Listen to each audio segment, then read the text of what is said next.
Pois é. Olá, gente. Boa noite. Vamos aguardar aqui a chegada das pessoas, né? A gente agradece a participação.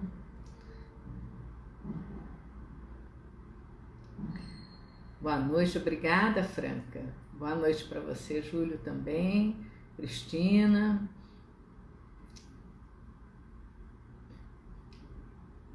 Boa noite para todos.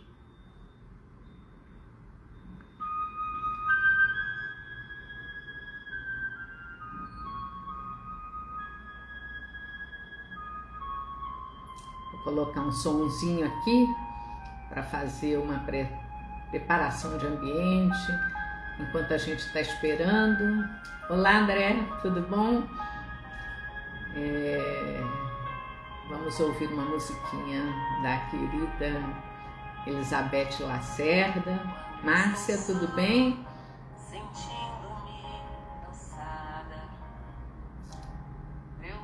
Que bom, ótimo, obrigada, André.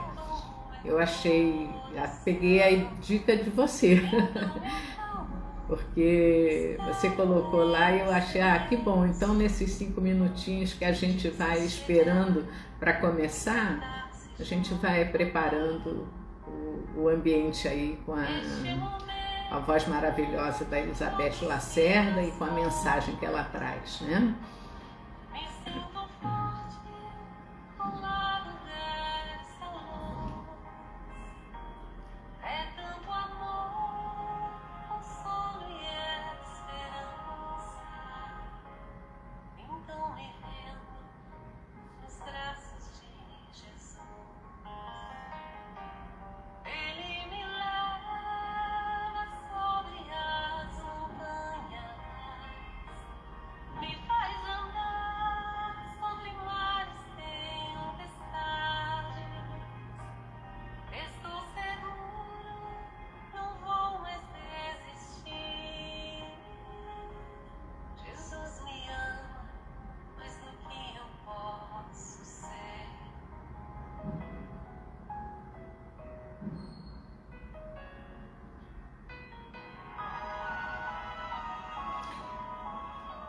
Pois é, gente, eu escolhi o tema, não comecei ainda não, só vou fazer um preâmbulozinho, né? Eu escolhi esse tema, ele foi o tema da minha dissertação de mestrado em 2003, né? Que era sobre o mal-estar docente, sobre a síndrome de burnout e a resiliência. E hoje, como a gente está vivendo nessa situação de muito estresse, eu achei interessante fazer essa abordagem, né?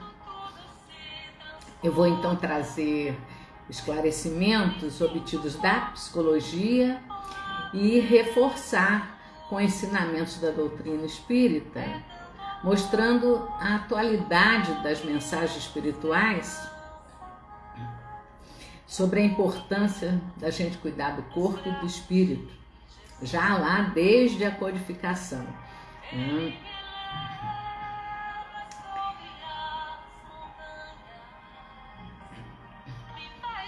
Então nós vamos preparar aqui, tá chegando a horinha para a gente começar a nossa prece de abertura, né?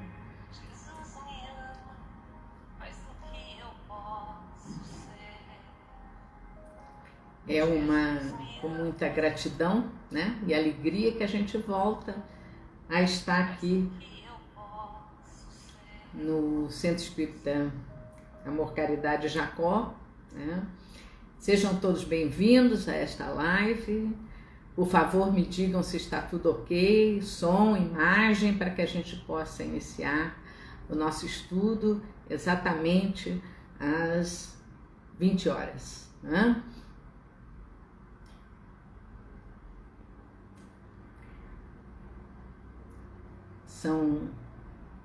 Cumprindo o nosso horário, né? Vamos começar então fazendo a nossa prece de abertura, agradecendo a Deus, a Jesus, nosso irmão maior, e a espiritualidade amiga, superior, pela oportunidade de aqui estarmos para meditar e refletir sobre temas atuais à luz da doutrina espírita. Que nós possamos ser claros na nossa explanação, trazendo mensagens de esperança e consolação diante de tanto sofrimento atualmente em nosso planeta. Que os amigos espirituais nos protejam, que assim seja.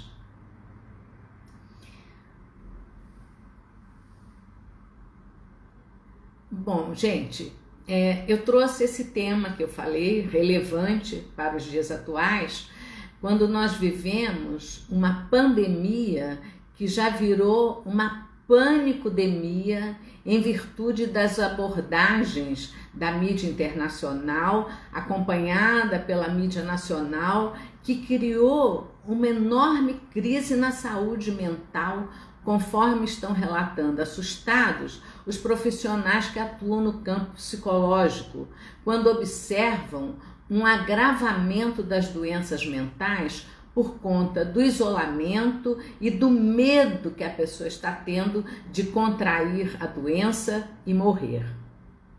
Os médicos até passaram a aconselhar a redução do tempo que a gente se predispõe a assistir esses noticiários na TV, para que a gente possa sair um pouco dessa nuvem de vibração deletéria que tanto mal nos faz.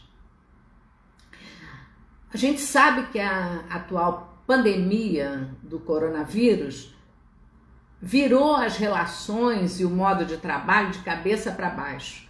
Em poucos dias, funcionários, empresas foram obrigados a se adaptar ao famoso home office, né? Ou teletrabalho, né?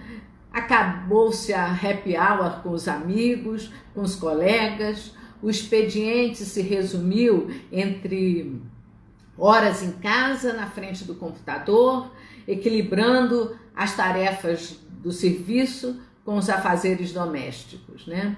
E este é um cenário que preocupa os especialistas, pois tende a agravar cada vez mais a já existente e temida síndrome de burnout.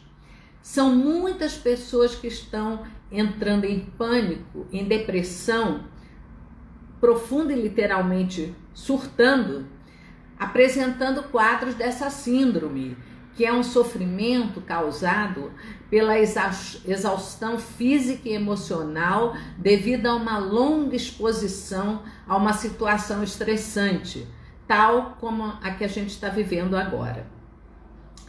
Ao se fazer um exame do sofrimento, a gente observa, conforme nos orienta e esclarece o Espiritismo, que cada um passa pelas experiências que necessita para evoluir e que essas experiências podem vir carregadas de um sofrimento muito intenso. Mas uma pergunta nos vem à mente para saber por que uma vez submetidas às mesmas pressões e adversidades, existem pessoas que não entram em burnout. Que atitudes que elas tomaram para superar as adversidades? Então, o objetivo do estudo nosso, da noite de hoje, é encontrar novos caminhos para a abordagem do sofrimento mental, fazendo com que volte a existir prazer e significado na vida, apesar da pandemia.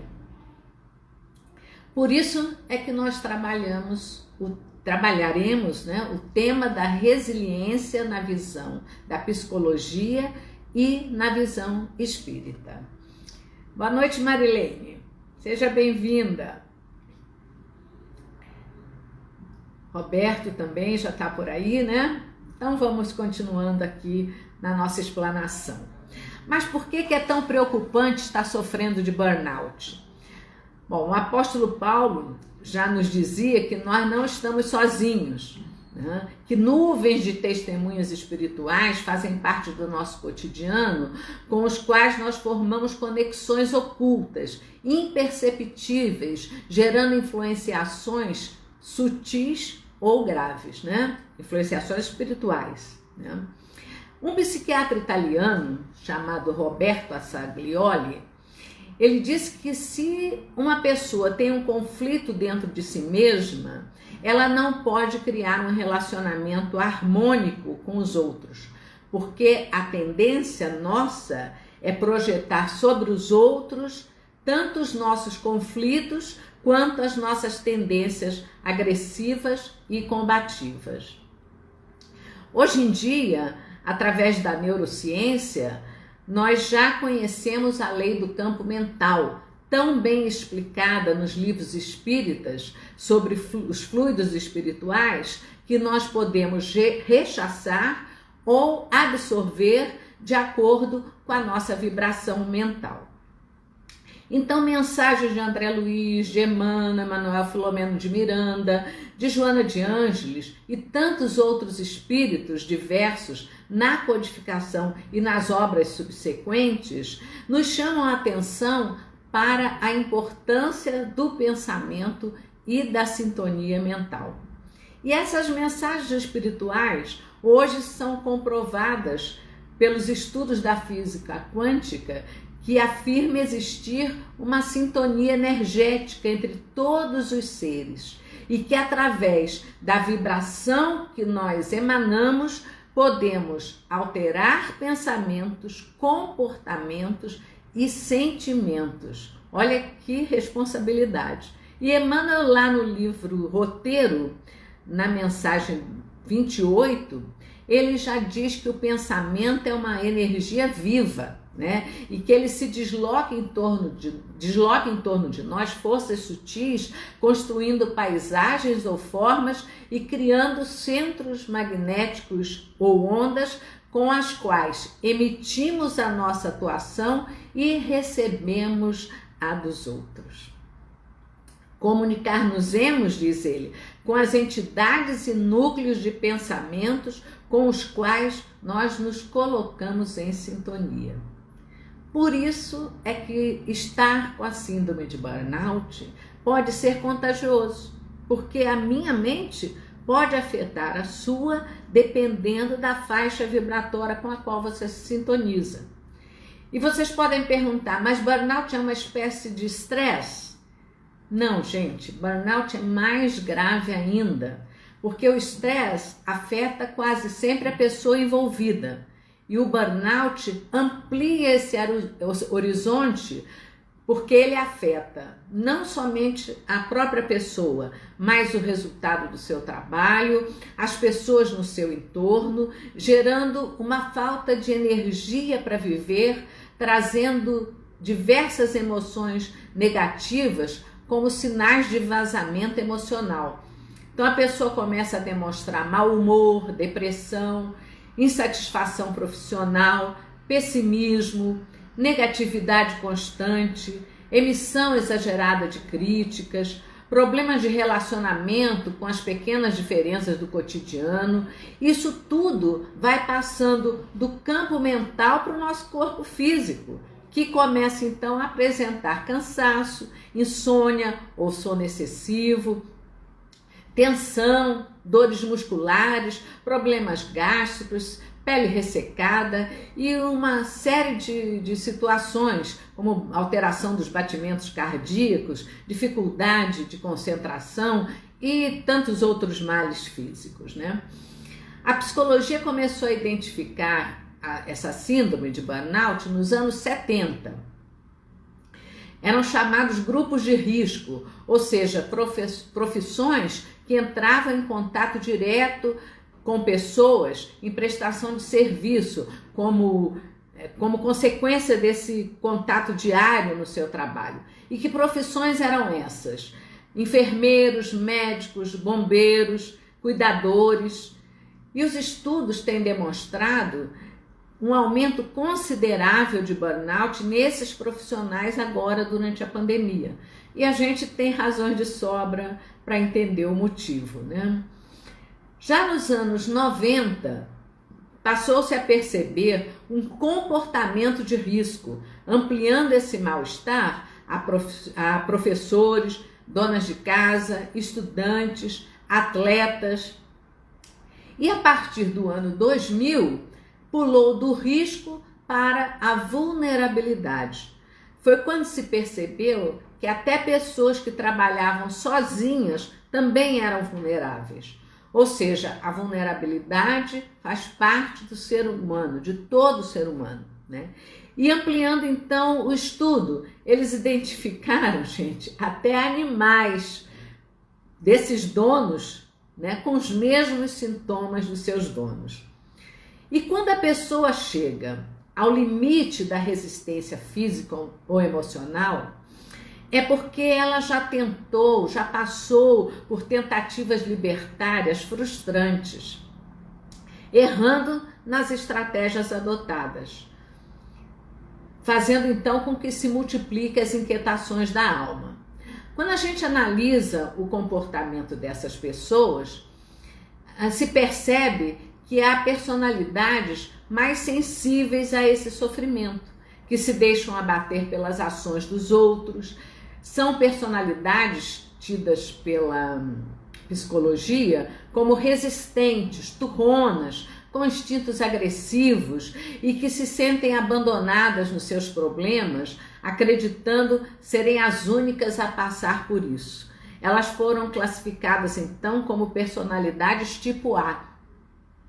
E essas pessoas, uma vez entrando nesse estresse profundo, elas terminam se isolando, evitando contato com outras pessoas, e esse isolamento é muito perigoso porque desperta tendências suicidas, já que rejeitam qualquer tipo de ajuda, muitas imaginando que a ajuda pode cair do céu e agem como criança, demonstrando carência afetiva e apego.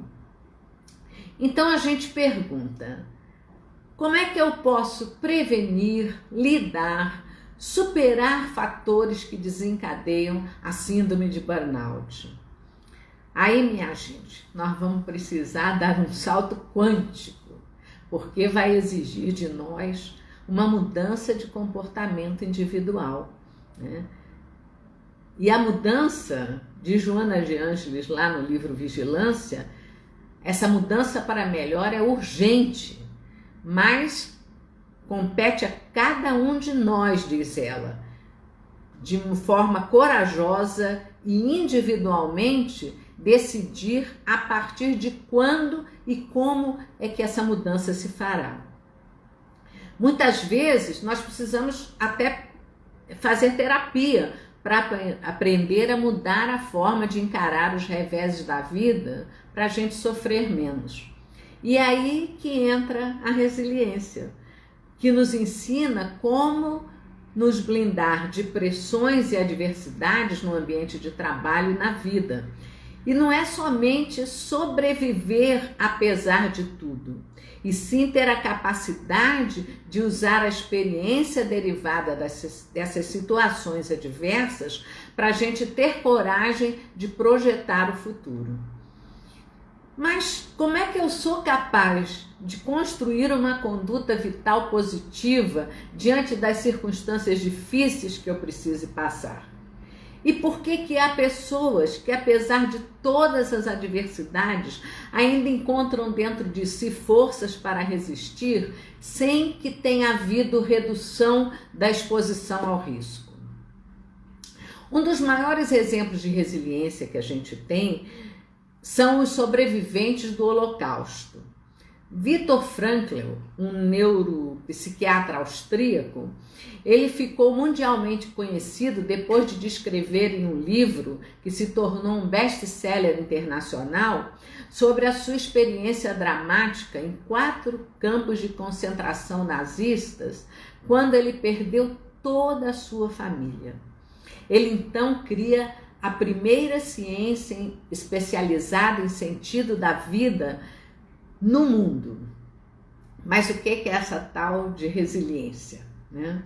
ela é caracterizada por um conjunto de atitudes adotadas pelo ser humano para resistir aos embates da vida. O termo vem de uma propriedade da física sobre a capacidade que os corpos têm de voltar à sua forma original depois de submetidos a um esforço intenso. Por exemplo, a gente pega uma borracha, faz uma pressão com a ponta de uma caneta, ela sofre aquela deformação aparente, né, temporária, e quando a gente retira a pressão, né, essa deformação some e a borracha então volta ao normal. Mas fazer a simples transposição da física para a psicologia não é possível, porque quando aplicado aos seres humanos, o conceito se destaca pela capacidade do indivíduo dar a volta por cima das situações de risco e voltar transformado, crescendo com a experiência. Quando a gente analisa os comportamentos resilientes, nós percebemos que todo ser humano traz dentro de si essa capacidade inata. Alguns a estimulam por si mesmos, sobrepujando guerras, maus tratos, conflitos diversos, e outros precisam de ajuda externa, seja de comunidades religiosas ou não, da família, de terapeutas, para ajudá-los a criar os fatores de proteção que vão suavizar os fatores de risco. Ou seja, são as forças internas e externas que contribuem para minorar esses fatores de risco. E é essa força que se chama resiliência. Assim, disse que o indivíduo é resiliente quando ele consegue superar e não necessariamente eliminar as adversidades, encontrando forças para lidar e aprender com elas. Então, a forma como lidamos com os agentes estressores é que determina o grau de resiliência alcançado. Mas como é que a psicologia descobriu a resiliência?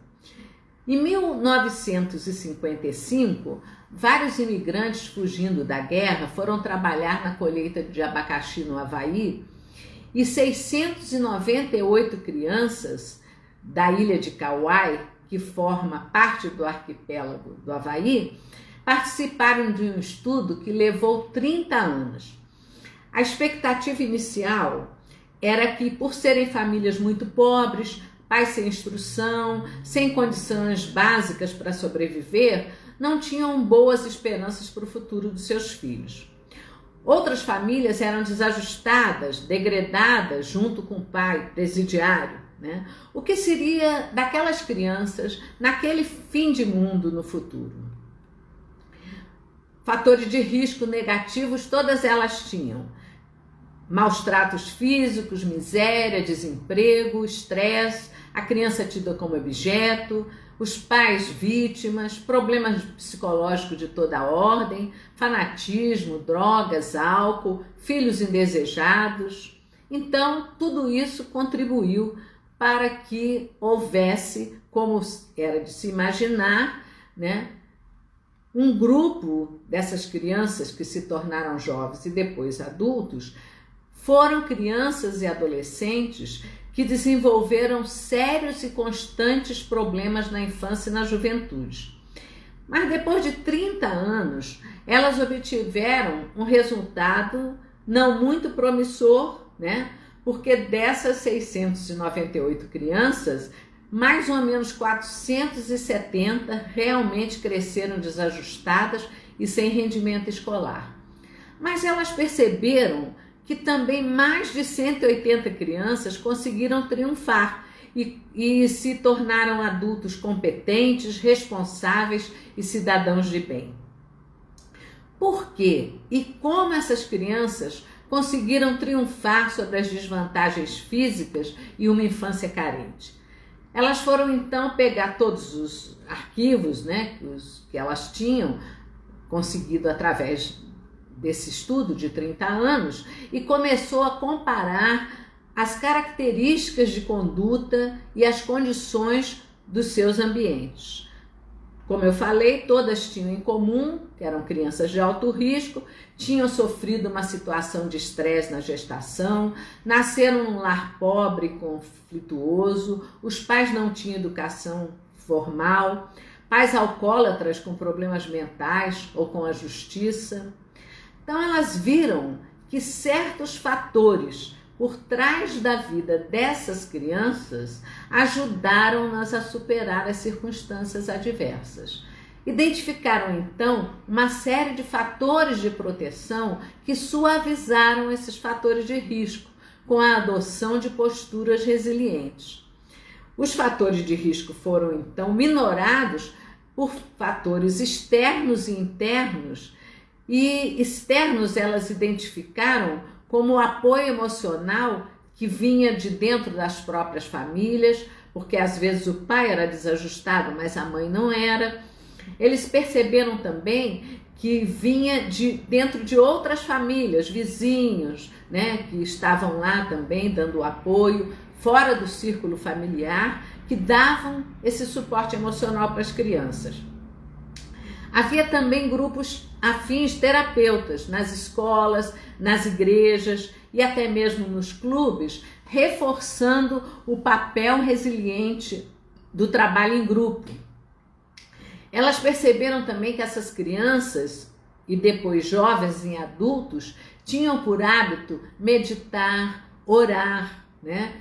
E sublimar o sofrimento através do humor, confirmando o ditado de que rir é o melhor remédio, né? Porque acorda a nossa adrenalina, a nossa ocitocina, a nossa serotonina e nos transforma em pessoas mais alegres e confiantes. Perceberam então que havia fatores internos dentro das próprias crianças recuperadas. Esses fatores eram gerados por elas mesmas, despertando a confiança, a coragem e a fé. E de posse dessa descoberta, as psicólogas passaram a adotar a resiliência como remédio, como enfrentamento, como estratégia de enfrentamento dos problemas da vida.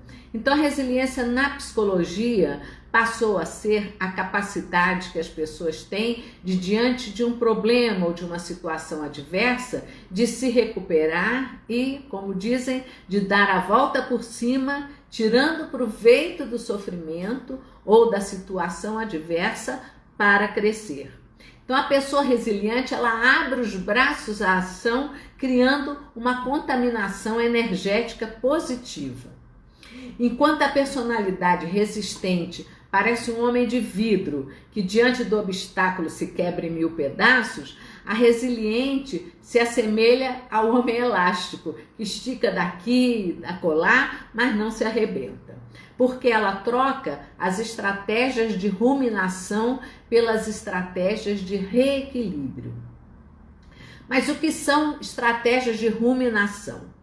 O Dr. Martin Seligman, um ex-presidente da Associação de Psicologia dos Estados Unidos, demonstrou que algumas pessoas, diante de determinados eventos da vida, assumem um comportamento chamado de vitimização aprendida. Ou seja, elas acreditam que o obstáculo irá afetá-las por um longo período ou pelo resto da vida, e qualquer coisa que façam ou que os outros façam por elas não vai surtir nenhuma diferença. Então, quando a gente substitui as estratégias de ruminação por estratégias de reequilíbrio, a gente aumenta a nossa autoconfiança, a nossa autoestima e a nossa eficácia em adotar estratégias de enfrentamento que vão garantir a promoção da nossa saúde e do nosso bem-estar. Esse comportamento resiliente exemplifica como o sofrimento pode ser modificado mediante a coragem de nos confrontar com o sofrimento e trabalhar corajosamente com os instrumentos da realidade, conforme nos ensina o Espírito Joana de Ângeles no seu livro Triunfo Pessoal. Ela nos esclarece ainda que é a lucidez da nossa consciência que equipa o indivíduo na superação da amargura, do desespero e da infelicidade.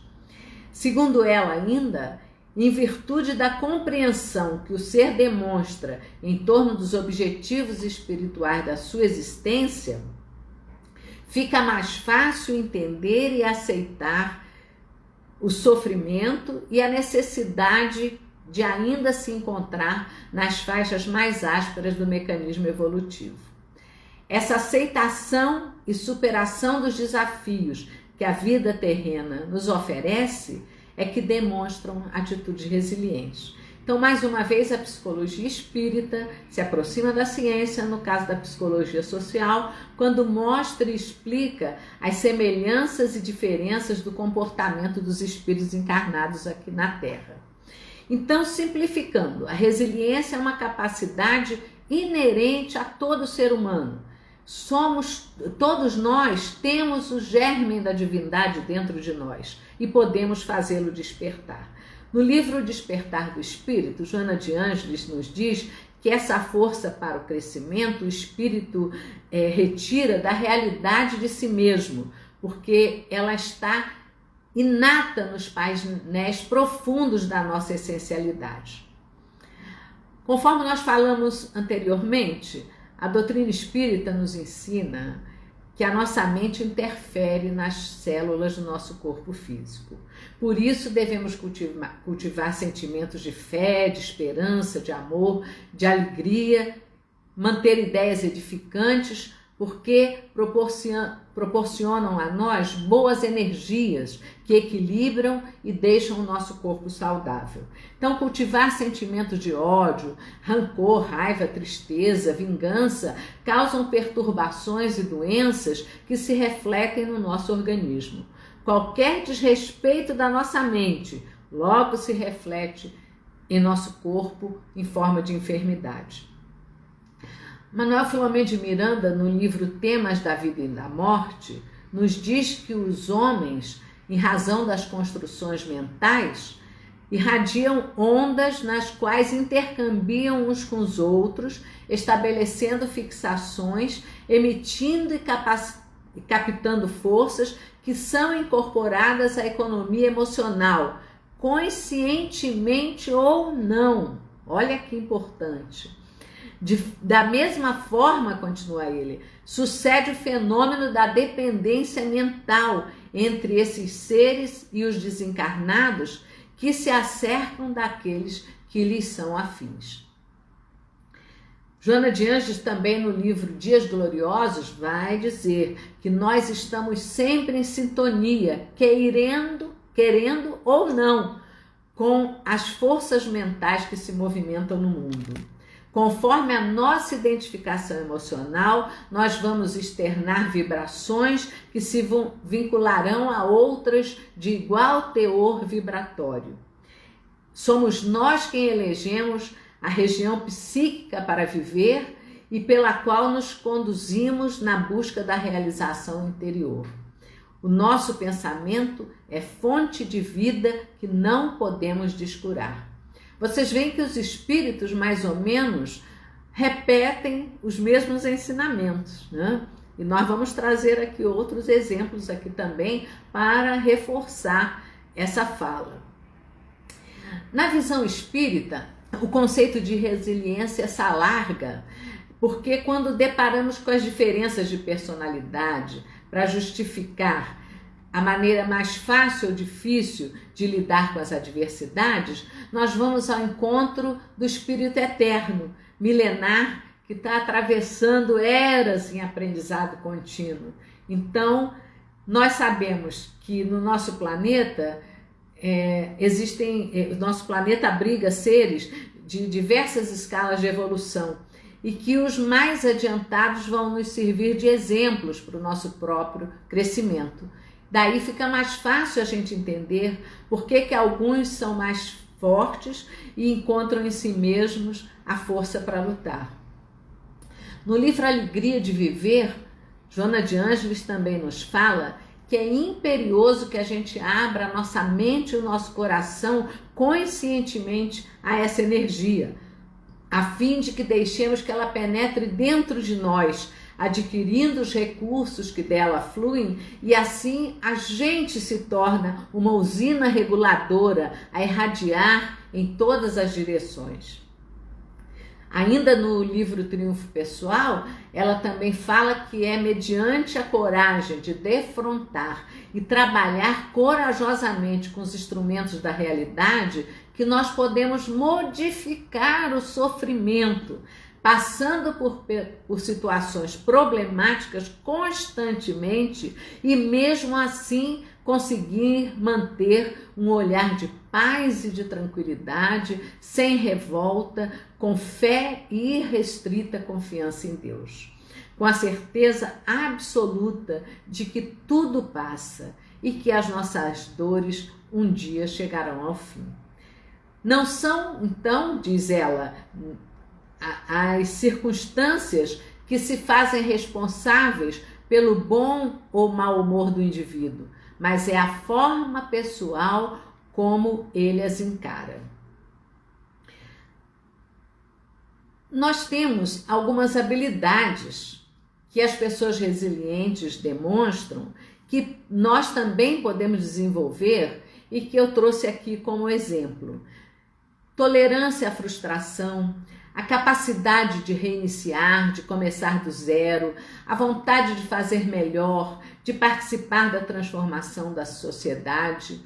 Os estudos reconheceram que as pessoas mais saudáveis são as que têm as práticas mais fortes e constantes de transformação de frustração e tristezas em arte, lazer, esporte, cultura, de maneira a reforçar a autoestima. Afastamento da autocompaixão, da revolta, e a adoção desses comportamentos vai ajudar na superação dos mecanismos que funcionam como verdadeiros e autênticos atoleiros, que fazem com que o indivíduo não cresça, não aprenda e não enfrente os desafios da vida. Ter disposição para descobrir e desenvolver novas formas de ser, de fazer, de pensar, ter capacidade de agregar, de dar, de receber. Isso tudo aumenta em muito a nossa capacidade de resposta aos problemas da vida. Então, recomeçar, como nós vamos ter que recomeçar aí, nesse movimento após pandemia, de se adaptar diante das inevitáveis e incontroláveis dificuldades da vida. Nós temos que também ter tolerância com os limites nossos, as nossas características próprias e com os outros também. Aprender a aceitar os nossos erros e os dos outros, não para que a gente tente escondê-los, negá-los ou suprimi-los violentamente, mas para nos ajudar a nos conhecer para fazer a mudança, né? Outra habilidade a ser desenvolvida é a flexibilidade, a abertura ao novo, exercitar-se na compreensão e abordagem de fatos novos, aprender a cultivar o lazer, a celebrar, a ser grato às coisas mínimas da existência. Cecília Meirelles tem uma frase que eu acho genial. Ela sabiamente nos ensina que aprendeu com as primaveras a se deixar cortar para poder voltar sempre inteira. Olha que atitude resiliente, né? O espírito Albino Teixeira, no capítulo 2 do livro Coragem, nos diz que na maioria das circunstâncias não são as grandes provações que aniquilam a criatura, e sim os males supostamente pequeninos pelos quais muitas vezes nós próprios escarnecemos, que se expressam com ódio, angústia, medo, cólera, que vão se instalando sorrateiramente dentro do nosso coração. Lembramos também da nossa responsabilidade com o corpo físico que Deus nos forneceu como um empréstimo e, portanto, nós temos que cuidar dele com muito carinho. E para vocês terem uma ideia como esse assunto já é antigo, no capítulo 17, item 11 do Evangelho segundo o Espiritismo, o espírito George, em Paris, 1863, já nos alerta, fazendo ele mesmo a seguinte pergunta: consistirá na maceração do corpo a perfeição moral? E ele mesmo responde que para resolver essa questão, ele vai se apoiar em princípios elementares e começando por demonstrar a necessidade de cuidar do corpo, que segundo as alternativas de saúde e enfermidade, tudo palavra dele, hein? Influi de maneira muito importante sobre a alma, que cumpre se considere cativa da carne. Então, qual é o objetivo dessa pandemia?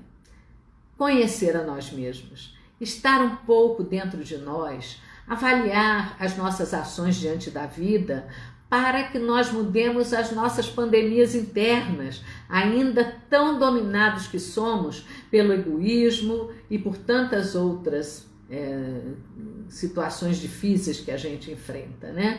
O maior desafio na atualidade, então, é esse: nós conhecer a nós mesmos, confiando na presença viva de Deus, de Jesus e dos amigos espirituais que estão sempre junto de nós. No livro recém-lançado de Joana de Ângelos, Vidas Vazias, no capítulo 20, tem uma mensagem chamada Esforço Contínuo. E ela já fala da pandemia lá, quando ela diz que em razão dos hábitos perniciosos que resultam dos pensamentos doentios, entre aspas eu acrescentei, ganância, inveja, egoísmo, corrupção e tantos outros dos quais nós somos escravos, então ela diz que se instalam enfermidades de vários portes por conta da virilização dos miasmas mentais. Vamos lá lembrar lá da Gênesis, capítulo 14, sobre os fluidos, né? E ela diz então que esses miasmas são absorvidos por vírus e outros micro-organismos que adquirem morbidade e se espalham de forma epidêmica.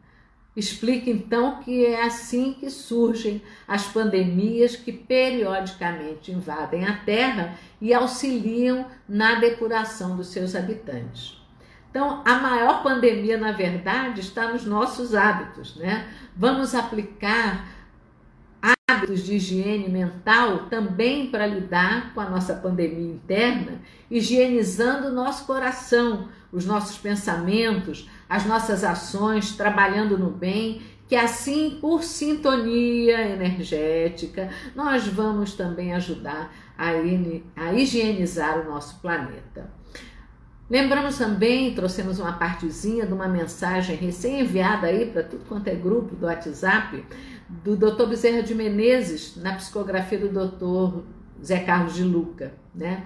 Eu peguei esse pedaço dizendo: embora distantes da imunologia perfeita, dada a condição evolutiva da humanidade, ainda caracterizada pelas paixões decorrentes do orgulho e do egoísmo, as quais criam o campo mórbido favorável para a instalação da maioria das patologias médicas, psicológicas e espirituais, o homem precisará ainda de muitas vacinas até alcançar a saúde integral do espírito.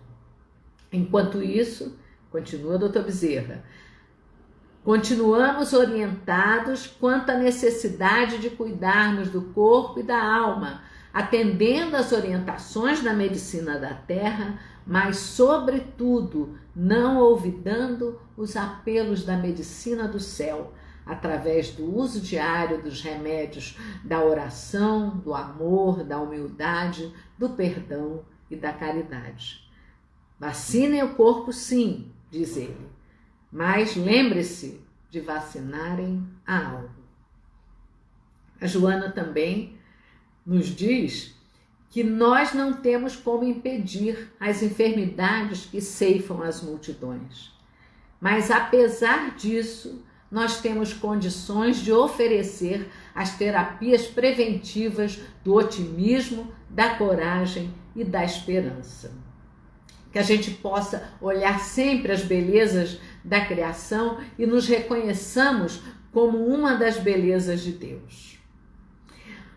Pois é, minha gente, nós estamos chegando ao fim do nosso estudo, refletindo que o dilúvio provocado por essa pandemia colocou toda a humanidade numa arca de Noé, né? E os que exercerem a tolerância, a paciência, a misericórdia, a empatia, sobreviverão amadurecidos, processando fé, confiança e esperança. E certamente vamos acordar para um mundo melhor e mais humano, onde todas as coisas e valores ocuparão os seus devidos lugares. Nós aproveitamos então para trazer mais uma mensagem resiliente da nossa querida Cecília Meirelles. É uma página chamada A Arte de Ser Feliz. Diz ela: houve um tempo em que a minha janela se abria para uma cidade que parecia feita de giz. Perto da janela havia um jardim quase seco. Era uma época de estiagem, de terra esfarelada, e o jardim parecia morto. Mas todas as manhãs vinha um pobre homem com um balde e, em silêncio, ia tirando com a mão umas gotas de água sobre as plantas. Não era uma rega, era uma espécie de aspersão ritual para que o jardim não morresse. E eu olhava para as plantas, para o homem, para as gotas d'água que caíam dos seus dedos magros, e meu coração ficava completamente feliz. Às vezes, abro a janela e encontro o jasmineiro em flor. Outras vezes, encontro nuvens espessas. Avisto crianças que vão para a escola, pardais que pulam o muro, gatos que abrem e fecham os olhos sonhando com pardais, borboletas brancas, duas a duas, como refletidas no espelho do ar. Às vezes, um avião passa. Tudo está certo, no seu lugar, cumprindo o seu destino. E eu me sinto completamente feliz. Mas quando eu falo dessas pequenas felicidades certas que estão diante de cada janela, uns dizem que essas coisas não existem. Outras dizem que outras, finalmente, que é preciso aprender a olhar para poder vê-las assim. Então, eu deixo aqui um convite para todos nós, um feliz olhar novo. É isso aí, minha gente. Eu agradeço muito a atenção de vocês e vamos então elevar o nosso pensamento aos amigos espirituais, agradecidos pela oportunidade de trabalho, pedindo pelo entendimento e coragem na aplicação dos conceitos aqui expostos, para que realmente sigamos o Evangelho de Jesus, a única e perfeita imunização para qualquer pandemia. Que possamos ter uma noite de aprendizado enquanto repousamos o nosso corpo físico e nos fortaleçamos para continuar nossa jornada aqui na Terra. Que assim seja. Obrigada, gente. Boa noite, então. Vamos encerrando. Obrigada.